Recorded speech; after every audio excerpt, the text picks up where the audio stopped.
జై శ్రీకృష్ణ ఫ్రెండ్స్. కామం ఎక్కడ ఉంటుంది?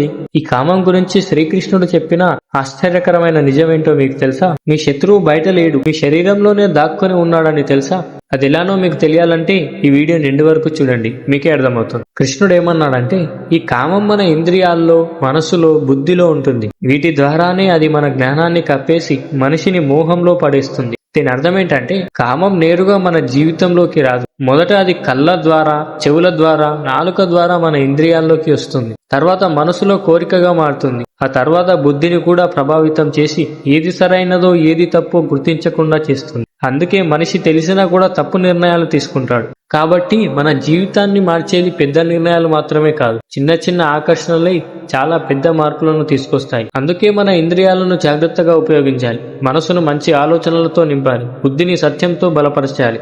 అప్పుడు కామం మన వైపు ప్రభావం చూపలేదు. ఈ శ్లోకం నుండి మనం నేర్చుకోవాల్సిన విషయం ఏంటంటే, మీ మనసును మీరు కంట్రోల్ చేయండి. ఏది చూడాలి, ఏది వినాలి, ఏది ఆలోచించాలి అనే నిర్ణయం మీ చేతుల్లోనే ఉండాలి.